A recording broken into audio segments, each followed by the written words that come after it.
นี่คือที่พักเมืองกาสีแขวงเวียงจันทน์ที่เฮาจะได้เห็นวิวภูเขาสีเขียวกับบรรยากาศธรรมชาติหนาวนี้บ่ฮู้จะไปไส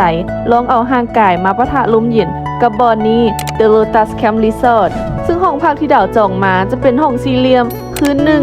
790,000 กีบเป็นห้องที่เฮาจะแนบออกไปเห็นวิวภูเขาแบบนี้เลยห้องหลักแสนแต่วิวหลักล้านเมื่อเรามามีน้องๆ FC ตัวน้อยมาขอถ่ายรูปพร้อมหน้าหางแหงและเฮาก็ยังสามารถย่างลงไปเบิ่งน้ำตกอยู่ทางลุมรีสอร์ทได้พร้อมน้ำตกบ่ใหญ่หลายแต่ก็งามเลยและก็จะมีระเบียงให้เฮาได้ชมวิวพร้อมพอใกล้จะตกแรงดาวก็ได้สั่งซินดาดกับทางโรงแรมมากินแล้วเพิ่นจัดออกมาได้งามขนาดอากาศเย็นๆกับวิวงามๆแบบนี้จะมีอย่างเหมาะไปก่อนการกินซินดาดอีกแล้วและเฮาก็ยังมีต่ำกับคอหมูย่างพร้อมเป็นมื้ออาหารที่ดีและฟินสุดๆเช้ามื้อต่อมาตื่นมาหาบอากาศสดชื่นบริสุทธิ์มันสุขใจอีหลีใดที่ได้ตื่นมาเห็นวิวธรรมชาติแบบนี้เป็นอย่างที่หิวใจได้ดีสุดๆทุกครั้งที่ดาวเมื่อยท้อหรือหมดไฟ